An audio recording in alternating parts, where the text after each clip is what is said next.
With the advent of social media, something new has happened in society, whereas in the past, the only place really in society that you were ever rated or ranked was around the area of sports. But today, with social media, everyone that's engaged in social media is ranked every day, all the time, with every post. And we're continually comparing ourselves to others. How many likes, how many followers, how many comments.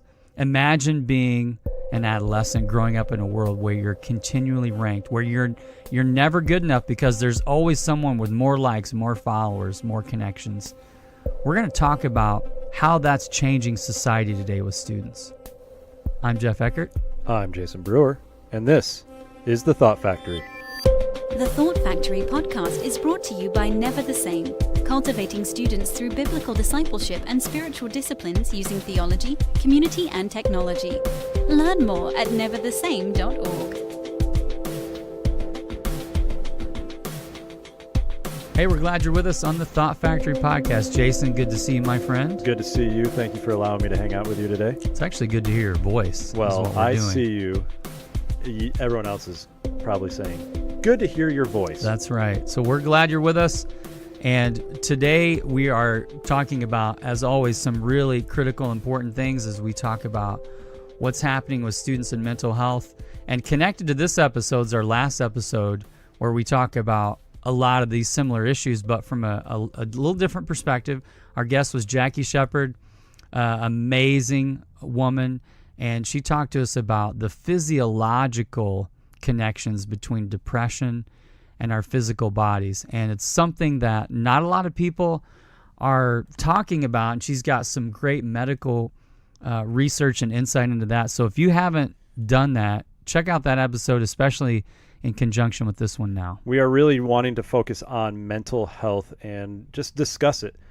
Allow it to be a conversation not only between us, Jeff and I, and our guests, but also with you and amongst your students and your leaders, and hoping that we open up the conversation to feel more comfortable, to discuss it, to look at the signs, and to say, what do we need to be aware of? In social media, smartphones, digital, we are just trying to figure it out as adults, but students are dealing with it every single day. We talk about the anxiety that they experience, the comparison that they have to their classmates, their friends, the people that they don't even know, celebrities, people that are quote unquote call influencers on social media. And we're all comparing, and that's affecting our mental health. We are really wanting this conversation, this discussion, to guide us in helping students in this area. Yeah, we live in an age of comparison with social media especially. And so, yeah, these things are important. And in our work, Jason, we interact locally with students from our local churches, and we interact nationally and in person with students all across the country in the summer at NTS Camp. We're getting ready. We're gearing up for that. It's exciting. Our staff hits the road. We literally interact with thousands of students from churches all over the country. We would love it if you come visit us and check it out. If you don't have a camp or something that you connect your students' youth group church with in the summer, join us. Find out more at ntscamp.com. Jason, I'd love to meet these people personally. In about a month, we will be at Indiana Wesleyan in Marion, Indiana. So if you are in some close proximity to that location, we would love to meet you. As Jeff said already, he would love to meet you. Even if you're not close in proximity, fly, drive, whatever. But we're all over the country. You can find all those locations. We're not just in Indiana, but we're all over the country. Find that at ntscamp.com. And we'd love to see you there as part of what we're doing here in our ministry. We don't mention a lot, but if you're interested in our organization, you go to neverthesame.org. You can see all the plethora of different things we're doing. And so let's jump into this episode. All right, we've got a special guest. It's a good friend of ours, and not someone we just know on stage, but know personally. He's the real deal. Phil Joel, who's currently touring with Newsboys United. And Phil, you just released a pretty cool book. Tell us about it. Ta-da! Yeah, hi guys. Yes, new book, fun sort of season of life. Never written a book before. I mean, I don't have a bucket list, so it's definitely not been something on my bucket list. But yeah, book came out not so long ago. What's the title?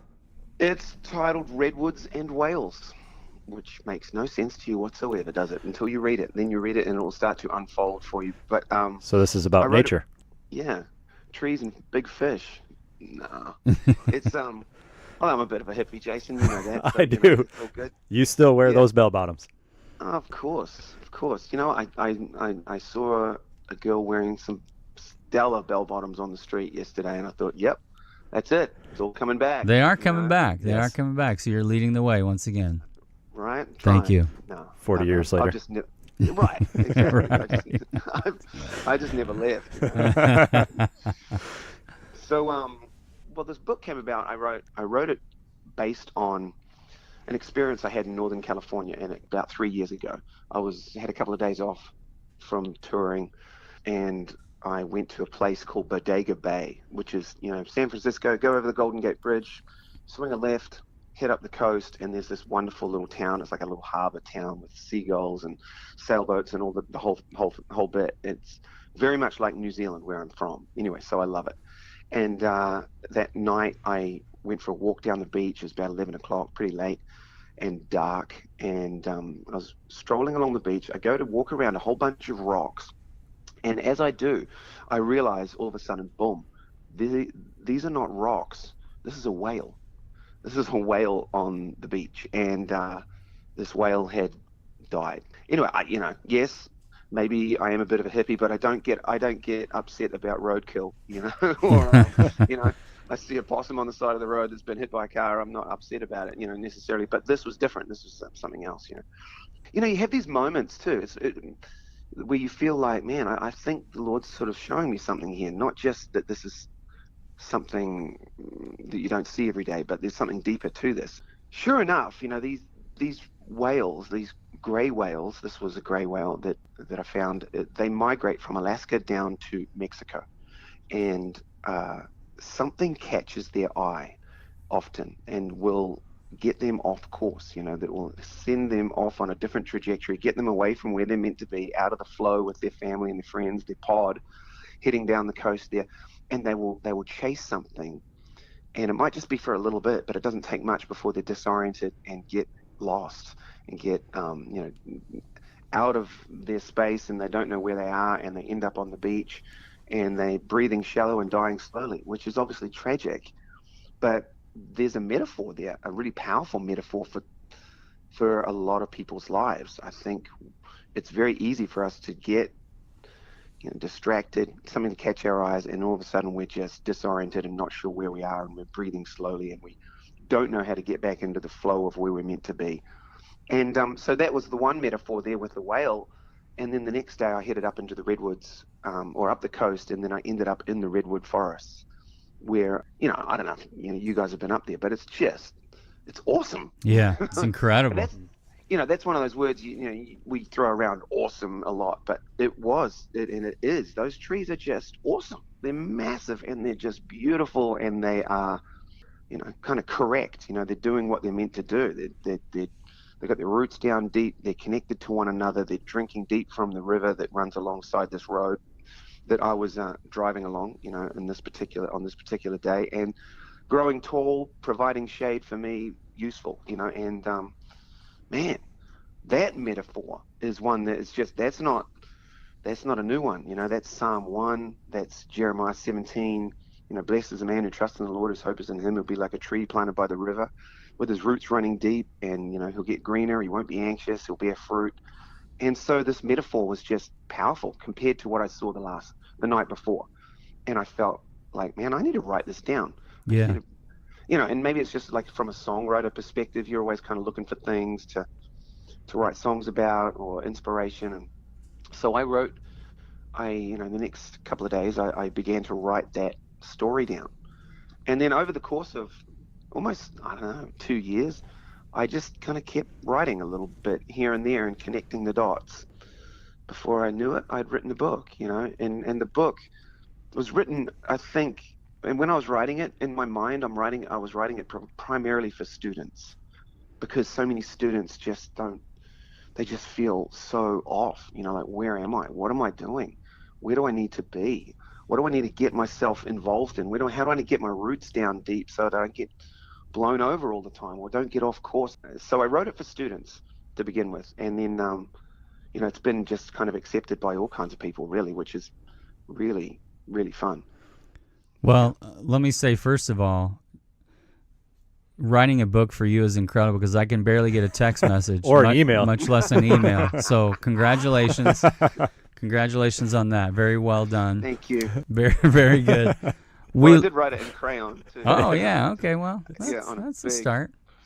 That's Yeah. a start. But now, Phil, we love your heart for students. I mean, Yeah. we know you personally. You're a dear friend of ours, and you do love students, and that comes out in the ministry that you have. And so we wanted to get this in front of our audience because we know your heart.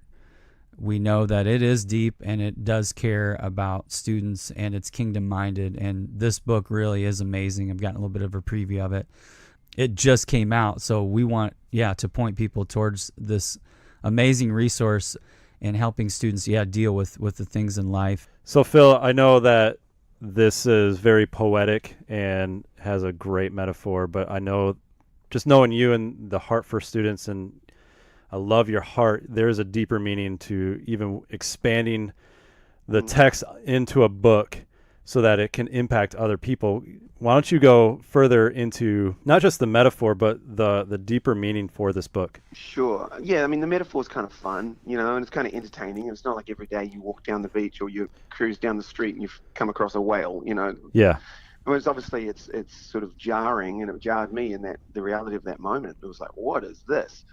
And so there's the entertainment value in the book for sure. There's lots of stories and all kinds of things in there that keep people reading. And I'm a songwriter. I'm a performer.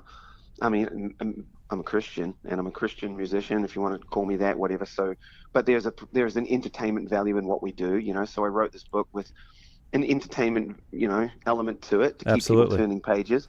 But I want truth to sink down deep, and the truth is that we're all born with this thing. It's in us where we want to be seen, we want to be understood, and we want to be loved or liked. And it's in all of us, and it's okay. It's okay because that's there because God wants to fulfill those things. He wants us to understand that He made us. So of course He sees us. He knows us by name. He knows everything about us. He knows us, the good, the bad, the ugly, the weird and the wacky. He knows who we are and understands us. And in the midst of all that, He actually really likes us. He really, really likes us. And I know we say, well, God loves you. And we think, well, He only loves me when I'm a good boy. No, He loves you all the time. He thinks you're fantastic. He's your dad. He's your heavenly dad. And he knows who you are. He made you.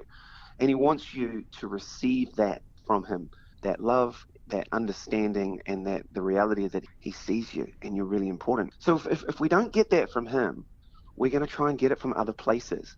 And these other places will just make us sicker if that's what we keep trying to receive. And with the reality is, students, grown-ups, all of us, adults, whatever, we don't necessarily go to other places to find those things consciously.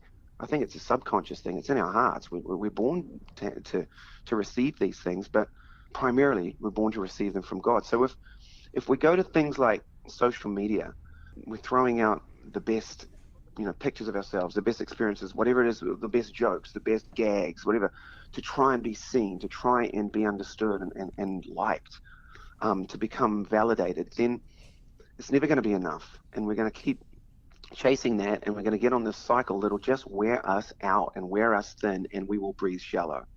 And so that's one of the things I attack in the book. I don't attack it, but I ask a big question of, what is social media doing to you, doing to your heart? Is it drawing you away from where you're meant to be, or is it helping? Is it over promising and under delivering? And and it's good to get a perspective on these things. I actually put the option on the table in the book, and I say, hey, if this is tearing your heart away from where it needs to be, you don't have to do it. You don't have to participate. Don't be afraid of missing out. You won't miss out. In fact, you're actually missing out now on the reality of who you are and what you need to get from the Lord that will make you healthy and strong and get you on course. So that's one of the big things I open up in the book, and I think it's timely. I think people need to sort of put that under the microscope. And pornography is the other one, I think, is pulling a lot of people's hearts away, and driving people into the shadows and into shame. And how do we attack that? How do we look at that? What is it? What is it looking for? What is it, what's it trying to pull out of us, out of our hearts, and what is it taking from us? So Yeah, there's some big sort of questions, big things that we need to, put on the table and look at, and I dive into those things in the book, and at the same time have a bit of a laugh with it all, and try not to take it all too seriously, but at the same time it is serious. That's great. Thanks for sharing. Thanks for allowing our audience to know more about what your book is about and who you are, and Cool. echoing the sentiment that's already been said. But yeah, we love your heart.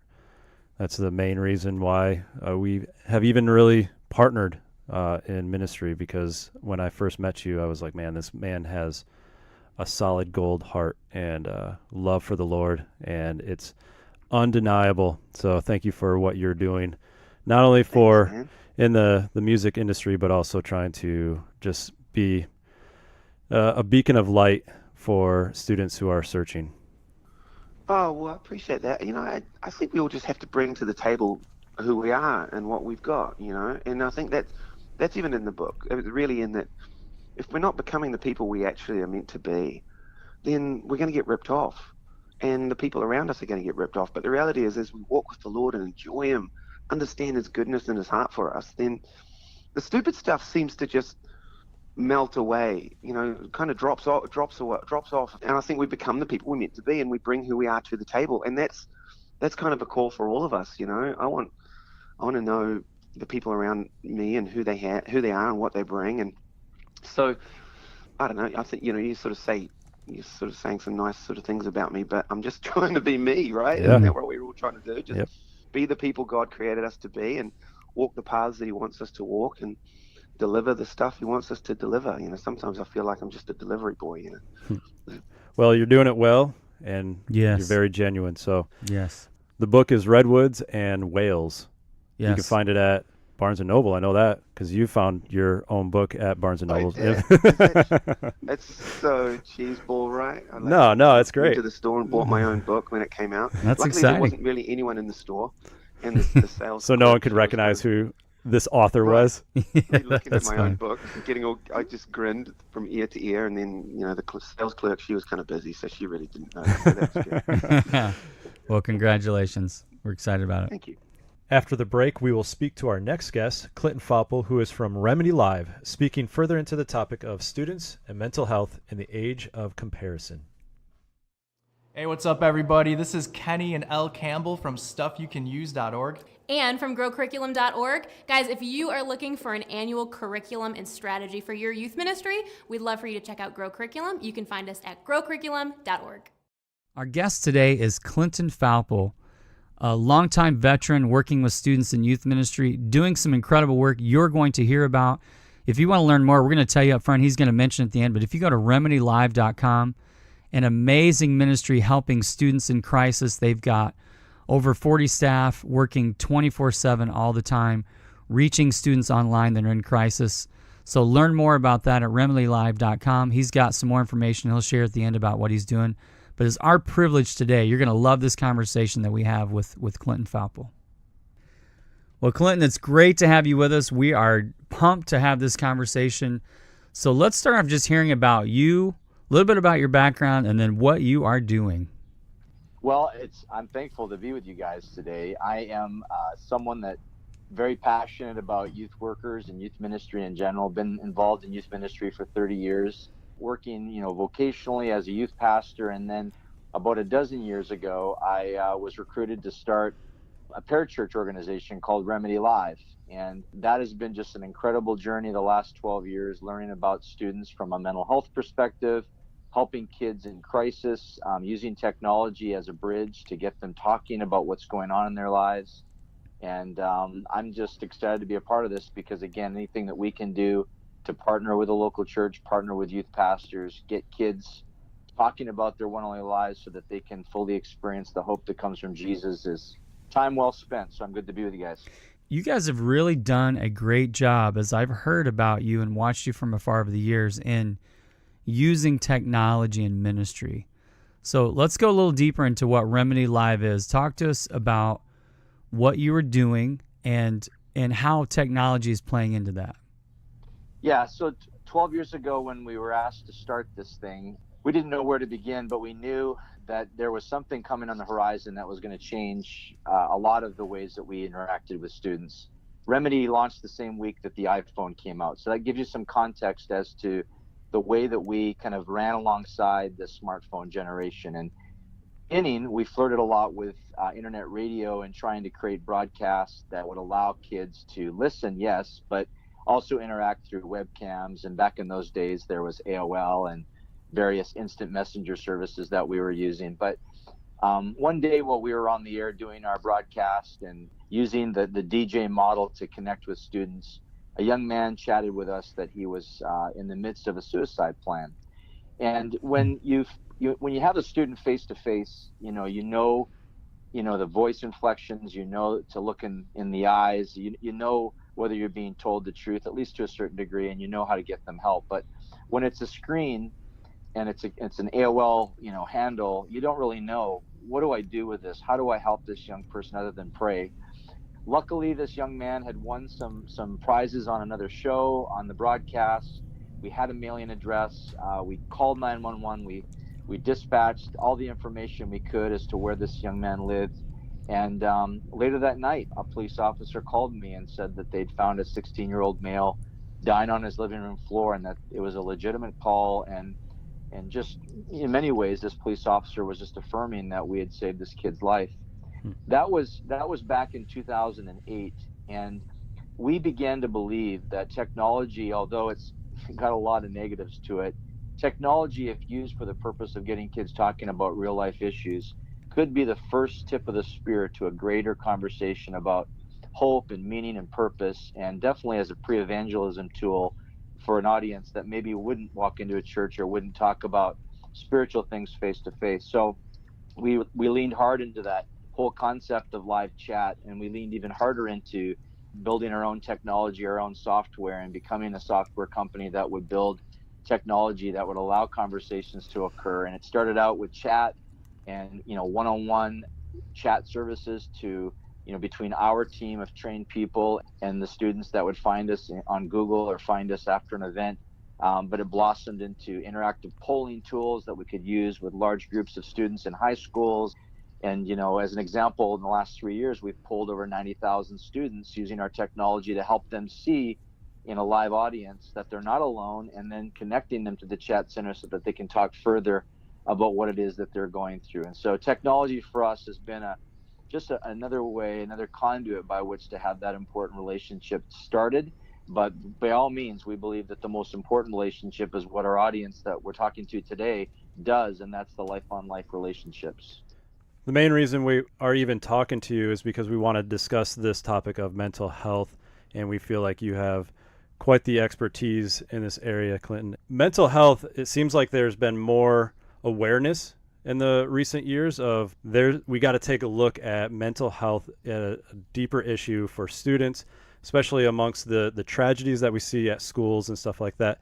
So there's more discussion, but why is mental health something that's hard to even talk about? Yeah, well, I think, I liken it to my physical health. I'm a little older, as I've already mentioned, 30 years in youth work, so I'm in my late 40s, and last year I had to have some pretty serious surgery. But before that surgery, it was on my back. You could physically tell that I was struggling and that I needed some kind of health treatment. But if I'm struggling with suicide or depression, I can fake that, and I can even believe the lie that if I shared this, people would see me different, because mental health, sadly, has been stereotyped as craziness, or people that are in the church, we've unfortunately really demonized this issue and made it sound like if you have mental health issues, then you're not trusting God, or you're not believing, in God's power enough. And, if we go back far enough in the history of the church, it's literally that we're being oppressed and demonically affected. So this has been a very big issue in our society that we've allowed stigma to grow around. And because of that, we don't talk about it. And yet every one of us has mental health, because every one of us has a brain. Every one of us has to think through those things of how we feel and navigating, the fogginess and cloudiness that can come with depression, or the overwhelming feelings of panic when we start dealing with, overwhelming situations. And yet these are things that we don't easily talk about, because sometimes we don't know how our feelings compare to other people's feelings. And then secondly, we worry again about what people might think of us if we were to share these things because of some of the stigma attached to it. So it's something that's long overdue. I'm glad that there's now more awareness in our society to talk about it. And there's more people like The Rock, the action star, coming out and talking about his depression. There's more people in the NBA like Kevin Love, who talked about his panic attacks and his anxiety. And of course, then we have the others, the Kanyes and others that are talking about it. But we need to do more to get our kids talking about it, because peer-to-peer support is one of the most powerful things we have within youth ministry to help other kids. You've seen a lot of trends. You've been in it for a long time. Where was it when you started? Compare it 12 years ago to today as far as students' mental health, anxiety, depression, some of those issues. What trends are you seeing over time? Well, again, as I look at the smartphone and its growth, that's a completely separate era, if you will. And I can talk to that today if you guys want to do that. But even if I think of just prior to smartphone, I think what we began to see within the general youth population was more of an abandonment. And again, that's why youth workers are so important. Abandonment in regards to kids feeling like they had trusted adults in their life, kids that felt like they had someone that believed in them and cheerleaded them and cared about them. And I think that what I began to see in the late 90s and the early part of the millennium was more self-harm, more I don't believe I have value, more I'm not important and no one really cares about me and myself. And that is mental illness right there, the belief that no one cares. And I think that season kind of prepped, sadly, this generation that when smartphones came on the scene, now I could find meaning, I could find value, but it was counterfeit. It was virtual. It was cyber. It was app-based. It was, quote unquote, finding friends through different applications on my phone. And it still didn't fill the void. In fact, it worsened it, because now our brain is not only being tricked into believing we have community, but finding that there's no true meaning in feeling validated and feeling like we really matter, like we do when we're with somebody physically, and being able to hear their voices and see them and get the care that can come from being part of a community. And so I think the trend that we've really seen is a generation that's felt abandoned, and they felt abandoned by mentoring. They felt abandoned by their parents. They felt abandoned even by their friendship circles, and they're trying to find relationships at any cost. And that's why we see such a growth in dating applications and places where we can belong, because I believe at the core we've got a generation of millennials that are deeply trying to find out where they belong in this world by way of community. And if they can't find that, they're trying to manufacture it through any type of method possible. Early on, that was self-harm. Now we're seeing, of course, unfortunately, a lot of experimentation with escapism, not just with drugs and alcohol, but deeper things like pills, and now the opiate crisis that we're seeing throughout the nation.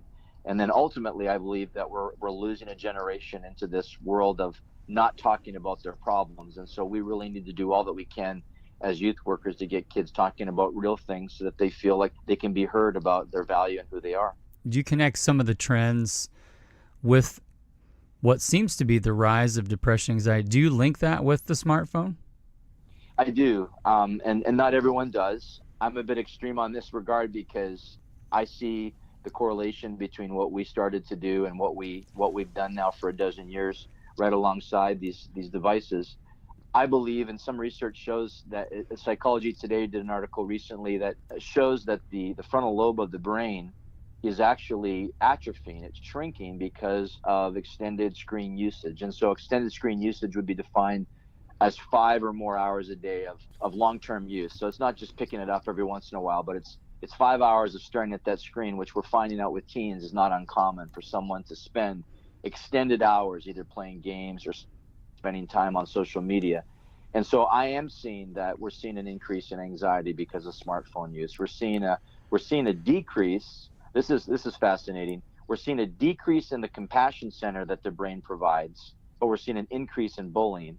And so as our compassion center in the physical brain decreases or shrinks, we're seeing students say things they shouldn't have never said. We're seeing students post comments they would have never otherwise posted, but that's because there's no filter in that brain that's telling them this is not the way to treat people.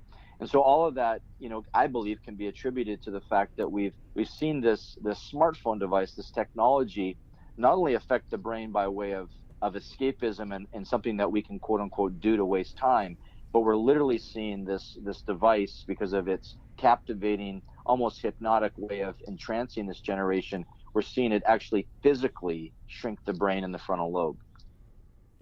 That is definitely fascinating. We've had similar conversations amongst us as staff and with other people in regards to smartphones and the brain, and just even the topic of anxiety, how students are going online with social media and comparing their lives with their friends, with celebrities, with people that they don't know. They have to rate themselves. They're being rated. All of this stuff that they haven't had to deal with, or we haven't had to deal with as adults when we were young in middle school and high school. The trend that we see, and to hear from you that you see it as well as you work alongside the development of the smartphone, what, from your perspective, is the state of mental health amongst 13 to 25-year-olds today? Yeah, I think we're, I know that this sounds dramatic, but I think we're in a critical place. I think finally I'm excited that manufacturers like Apple are putting in screen time, modes where you can actually measure how much time you spend on your device. You could, if you want to, you could have an application turn off after a half an hour of use. And I think it's because the manufacturers are starting to listen to the experts and say, the color temperature of the screen combined with usage is affecting the brain, especially in a forming brain, which is what we all human beings have, a brain that's forming pretty specifically until the age of 25. So I think we're at a critical place. I believe that today's teenager is, like you said, dealing with anxiety at a significant level. Of the 90,000 kids that we polled and asked the question, rate your level of anxiety in your life right now, categorically, it's almost 40% of this generation says high. And then the next is like 30% that says, medium, if there is such a thing. Very few kids believe that they have low anxiety today, because they're constantly, like you said, not only comparing themselves, but trying to keep up with expectation, academically, athletically. And then you throw in spiritually, if you're in a family, or if you're in a community that makes you feel bad about your sin tendencies, that can really take over in a completely different way, because now you've got this anxiety that comes from spiritual, which is really supposed to be this comforting thing, that we have hope in Christ and we have help in the community of God, versus this kind of feeling like I'm not good enough there either. So I think anxiety is probably the biggest thing that I'm concerned about, because it's likened to driving a car pedal to the metal in one direction as fast as you can, as long as you can. But we know that ultimately that's not sustainable. So we're seeing kids that are having significant panic attacks. We're seeing kids that are choosing to self-medicate because they can't stand the constant of go, go, go, go, go. And then the reality is that we're seeing an increase. The CDC has finally started to share results that we're seeing an incredible high, a peak in teen suicidal ideation, especially among 17-year-old females, where young women just aren't pretty enough. They're not as good looking as the porn stars that their boyfriends are looking at. They're not as smart as their friends. They're not as good looking as the next girl on Instagram. And so they're really under specific attack to be able to figure out, who am I? Where's my value lie? How do I fit into the life that I've been given? We've talked about a lot of things you're saying on and off the air in this podcast. We've had various guests. This is obviously a thread in what we're hearing, what you're saying. And I think, Clinton, going back to some of the things that the other environmental factors, students that are with the smartphone, they're staying up all night, they're on their phones. We're talking to students, we're getting research in that area of our own. And combined with the fact that a lot of them aren't eating right, their life is, moving all the time. They might even be shuffled around between homes and parents. And you combine that with maybe travel teams are on the weekends, lack of sleep, lack of water, lack of having any kind of activity physically in their life. Where my kids go to school, they just eliminated gym as a requirement for school. And I'm thinking, man, in our time, there's that seems to be indicative of our culture, is let's squeeze in everything else we can and leave out some key elements for students, getting physical activity, being outside. So when I think about it too, and what you're saying, I'm thinking of a student that is in school all day. They come home, they've been denied their phone all day, so they jump on their phone. They're in that world for a couple hours. They're inside. They're alone. then they might grab a meal with their parents. It might not be the greatest, and then they're doing homework for a couple hours. Then they're going to bed. They're never outside. They might not eat right. All those things combined just seems to be this perfect storm to create a lot of what's happening. And I think sometimes, like you're saying, they're obviously, like in our passion area, there's the spiritual component to our lives, but there's also the physiological, the physical component of the combination of all these things. And I would just say even a lack of rest right there. You know, they're going all the time, and as adults, we've got to protect them. So we're talking with youth workers here, and it's been fascinating to hear what you've learned and what you're learning and what you're seeing in the trends. Talk to youth workers, parents, pastors, listen to this. What can we do to make a difference in students' lives in these trends? Yeah, so there's no easy answer, because what we've learned, the hard part of what we've learned, is that most parents and most quote unquote trusted adults in kids' lives are also struggling. You know, this is a crisis across the board. I think teens are struggling with it the most because their brains, again, are still forming. But, you know, I was talking to some youth workers recently that I have a relationship with, and as I talked about the things that you and I are talking about right now, they started to feel guilty about their own smartphone use, and their own fatigue. And you mentioned rest. You know, we need Sabbath. We need to unplug. Again, I referenced the screen time concept that Apple released in that recent iOS that allows you to turn off your device and turn off your apps at a specific usage time. I think that's what we need to start doing, is helping our kids understand the importance of self-discipline and turning those things off. But what we as adults can do is, of course, model this and show why we're doing it, and do some really intentional things to have activities that are outside of technology, and spending time, not just outdoors hiking and using the outdoors for all the good things that we can do with it, but to spend more face-to-face time, spend more time intentionally doing things where voices are being heard and ears are being used to listen, and not requiring some kind of a text exchange to be a part of it. Now, I am not trying to say that technology is bad in all regards. Heck, I co-founded a technology organization, so I believe in it with all my heart.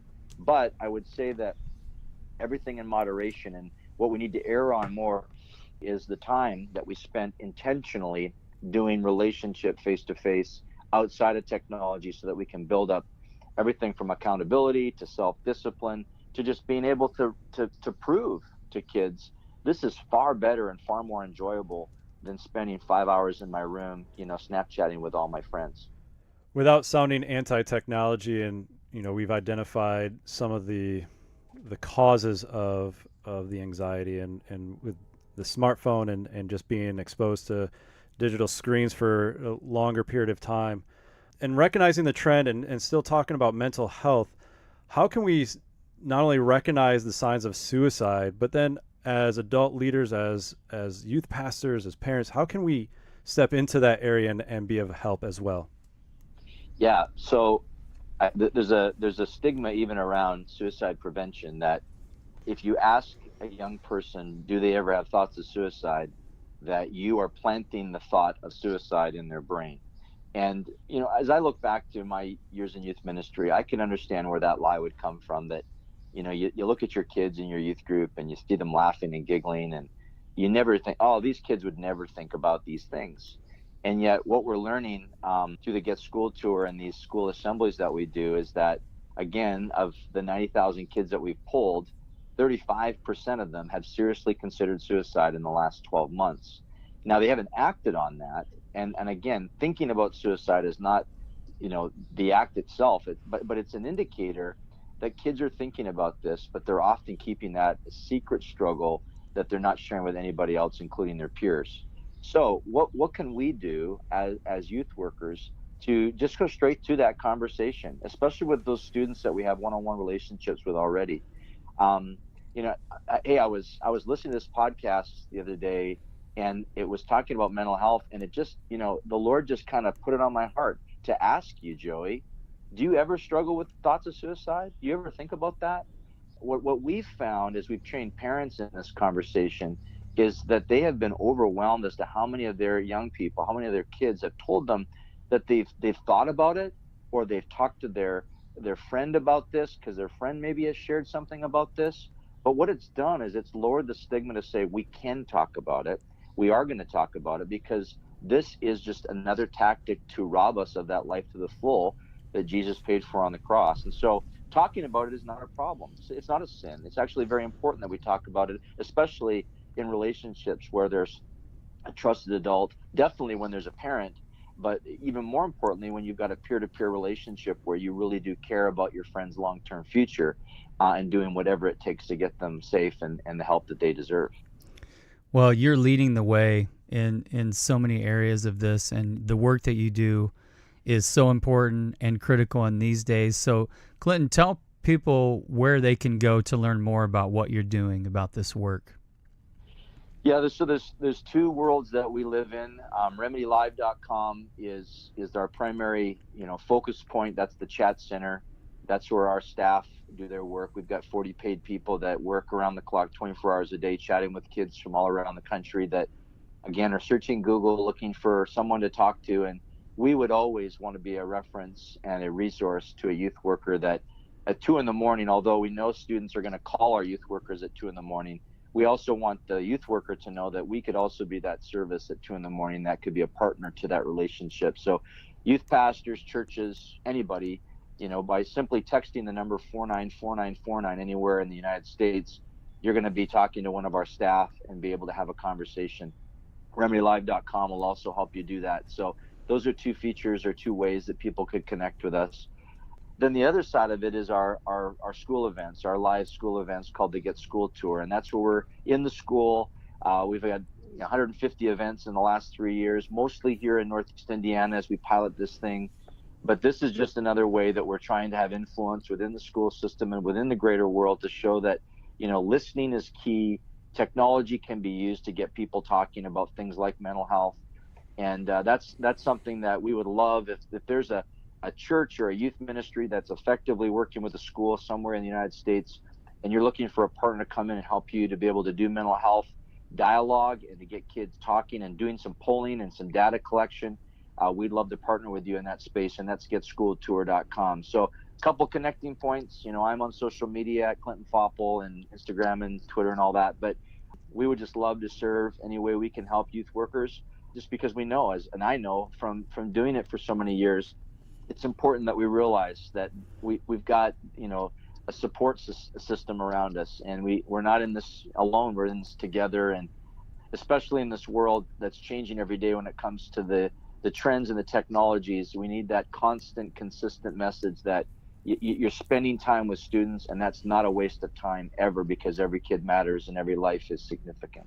Powerful. Thank you, Clinton, for your work. Thanks for all you do, helping us try to do what we do out there. We appreciate your time today. Thank you. It's been great being with you. Thank you, Clinton. Well, we want to point you back to the resources that we just heard about in this episode. We talked about Remedy Live, which is an amazing thing. I want to remind you that this is a website and a ministry that's helping students, thousands and thousands of students all the time. Keep that in mind for your ministry as you work with students. Phil Joel's book, Redwoods in Wales, is another great resource for students. Also, I want to mention Jackie Shepard's book, Silent Takeover, which is available on Amazon as well. Another really good resource if you want to get more into the weeds of the physiological side of depression and anxiety and how that affects the mind. But Jason, you and I have personal experiences with some of these things, and we wanted to wrap up these two episodes just by saying how much this issue matters, not just in our society today, but it matters in our lives as well. I think we can get to a topic like mental health, and if we are in the ministry, if we are a Christian listening to this and we don't really fully understand what it is, we can easily go, well, just pray more, or really just devote your life to Christ and this issue will disappear. And you mentioned we have personal stake in this topic. I grew up with a dad that was struggling with depression for over 20 some years, and he couldn't just pray it away. He wanted to, but I remember the struggles that he faced, and he was in the ministry. He was in the ministry for over 30 years, and youth ministry, leading youth ministries. And I remember my mom having to just deal with such hard aspects of depression. When somebody is dealing with this depression and thoughts of suicide and dealing with suicide attempts, that's heavy. And your family is a family of really great, strong faith, too. Solid faith. I attribute my faith walk to the example that they had and instilled in my life, and I look to them and pillars of faith, for sure. Pillars of prayer. It wasn't just like weak prayer that my mom was. Your mom, who's no longer with us. Your mom was an incredible prayer warrior. Yeah. Morning after morning after morning, she spent time with Jesus. And, I would wake up and I knew she met with Jesus in such personal ways. And she, as I became more of an adult, she would tell me about those times and what she's learning and how God was moving in her life. So I say that in a way that's like, she wasn't just giving the antidote of just pray it away or just spend more time in the Word. My dad could not be healed of this. And so when we talk about mental health and in the ministry and students struggling with it, I don't think we can just simply say, go and read your Bible more. Yeah, it's not necessarily many times a simple solution to some of these things. And as we were reflecting on this too, I thought about a friend that I've had since high school that also has dealt with depression and some things in his life, and also served in ministry for many years in local churches, and he's still a dear, good friend of mine today and still deals with it, and had some deep, dark things happen in his life, and I've been walking through that with him for a couple decades now, in a very open dialogue and discussion with him. And so these are people, Jason, that you and I care about, and what I feel like is sometimes when I look at this issue, I think what I see is a lot where people are on one or two extremes. Either, like you mentioned, they're saying, just pray about it and God will lead you through it. And then some other people maybe leave that out and go to the medical field, go that route, go to the science and the knowledge side. While I think both are important, I think maybe there's somewhere to land in the middle on this where we can say, you have to be seeking God in this, but you also have to be seeking people that God has given wisdom and discernment to in some areas of expertise medically and psychologically, and those things both really matter. And I think if you find yourself maybe on one of those two extremes, think about moving more towards the middle, because both matter and both, I think, can help. But one last thing that I think is important for us to consider is that in praying and seeking God about this, God may not, and often in many areas, doesn't answer to our expectations in the way that we would want. So you mentioned, your family and my friend as well, praying for God to remove this, and it doesn't happen. And I think when that happens, people can tend, and I think this is true of students, when God doesn't answer the prayer the way they want, particularly in some of these deeper issues of mental health and depression, anxiety, then they can throw in the towel. And I think that's where a lot of students look to suicide as a solution, instead of realizing that God may not always remove our challenges, but He always will help us get through those challenges if we're looking to Him. There's definitely a balance between the two, of the spiritual aspect of it, but also the medical side of it. There can be a chemical imbalance, and medicine can help. But we were even discussing this on the topic of anxiety, of when we approach that topic, we can easily just say, just pray it away and you will be less anxious. I don't think it's necessarily praying about the anxiety as much as what we've discussed as when you spend more time with God and you devote your more time in prayer, just by being in His presence, starts to give you a peace that doesn't just come from anything else. But when we focus on the anxiety, that anxiety tends to just remain. But when we just focus on spending time with God and just being in His presence, naturally it starts to provide peace that overrides that anxiety of what you're being anxious about, the things that you may be stressed about or need to get done or what you need to do is still there, like you said, but there's this underlining peace that God is in control. And so there's that balance of students may be presenting anxious tendencies or depression or whatever, and instead of just giving just the spiritual side, to encourage the medical side as well. But we just have to be a little bit more aware of this and cautious of how we present our solutions to students. So as you're listening to this, if you're involved in the life of a student, there's parents, we've got pastors, youth workers, youth directors.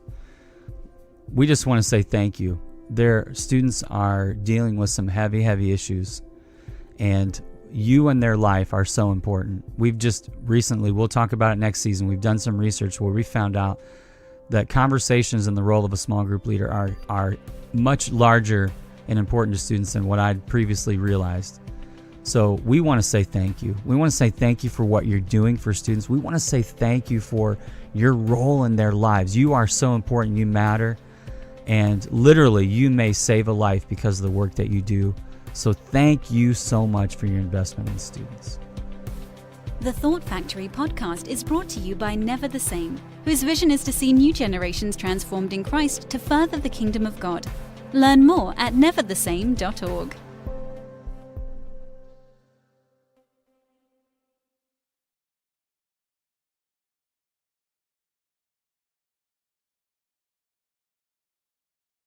We're in the bonus segment where we are giving you updates on this exciting event called Claim Your Campus 2020. It's an event that will be unlike any other. Jason, this summer, 50 years will be celebrated from a culture-shaping event that happened July of 1969. Do you know what it is? It was livestock.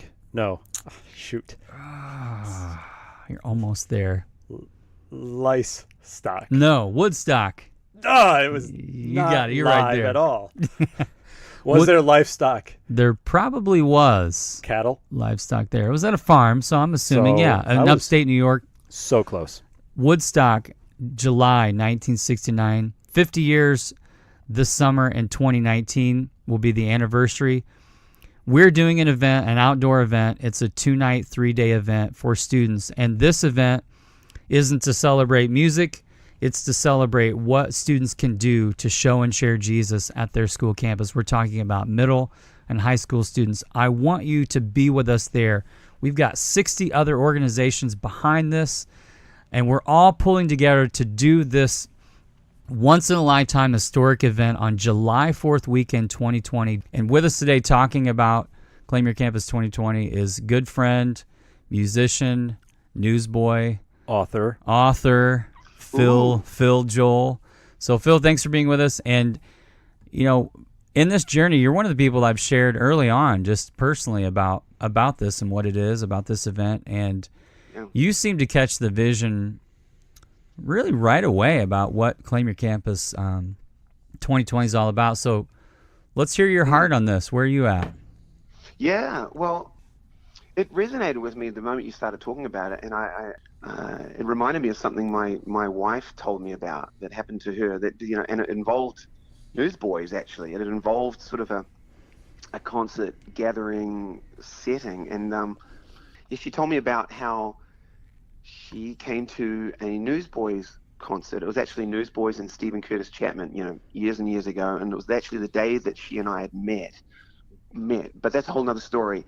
But maybe a year before this, she had really met the Lord. Had a revival in her heart with the Lord. She'd grown up in the church, but she had this real, fantastic experience that set her on a new course with Him, and she was really enjoying her walk with the Lord. But she had felt kind of lonely in it. She didn't have a huge peer group that were chasing after the things of God, and so she came to this event. She came to this concert, and she looked around, and there were people just, jumping up and down and worshiping and getting really excited about the Lord and about the things of God. And she began to breathe real deep, and she felt like, yes, I'm not alone in this. And she looked around the room and just, it made her actually quite emotional. And so she told me that story. And that has spurred me on and actually helped me understand what happens when we gather, when we come together and we worship and we look around and we share, and we see that we're all there. And it does something within us. It just binds us together, and it just, I don't know, there's something that resonates, and it speaks very, very loudly, not just to us, but to the world at large, the onlookers, what is going on there. It speaks. And that's the kingdom of God. When we're gathering in Jesus' name, when we're unified in love, man, that is really, really powerful. And that's what's going to happen July 4th, 2020. Yeah, I love what you're talking about that, and just in terms of how events can be life-altering moments, and I've seen that in my life. You're talking about your wife Heather, and we've all experienced that, and that's what we're asking God for. You know, you can't manufacture things like that, but our humble prayer from everyone that's been involved in this and working on it, we've been praying, God, meet us there and meet these students in that field in Kansas, and let's have a moment with you. And just like what you said, Phil, like those moments, the phrase we've been using is moments mobilize movements, that all it takes is that we have a moment with God, and then something happens. That's right. And that is, I mean, the prayer is, Lord, meet us there, be there, obviously, in a powerful way. But the reality is, if we turn up, and if we turn up with our hearts open, then, man, wild things happen. Yeah. And that's what's going to happen. If we turn up closed off and not really ready to sort of, see God move, then that's it. He's not aloof. He's not sort of waiting for a certain amount of prayers, obviously, for him to sort of break through the clouds and make himself known. It's us. And so, I'm so excited, and it's been so cool watching the process. And I know it's still I don't know, not 18 months, not even that, but 16 months away. 16 months from now. Yeah, it's coming up. Sometimes I think it takes that amount of time to even prepare our hearts and get us into a new place to see God move and do something great. So yeah, that's right. Pumped. Yeah. Pumped for it. Thanks, Phil, for your time, and thanks for your support. And we're so glad that you're part of Claim Your Campus 2020. Jason, tell everyone where they can go to learn more about this event. They can go to claimyourcampus2020.com, and you can go there to get more information. You can sign up as an adult advocate. You can also go on Facebook, and there's a Facebook page for adult advocates. If you want to be updated regularly, there's going to be weekly updates that you can see video-wise. I believe you are providing updates through Facebook on a weekly basis. Yep, live coaching every Tuesday night, 9 p.m. Eastern. So if you go on Facebook, Claim Your Campus Advocates, it's a group. Join that group. Hear more. Adults, we know we do have some students listening, but for the most part, majority of you are adults. You play a very, very foundational role in this event, because we need what we call adult advocates that will hear about this, and for a school that they love and care about, get that school reserved for this event so that school can be represented by students that can sign up. So claimyourcampus2020.com. Go there, learn more. Want to see you at this amazing event.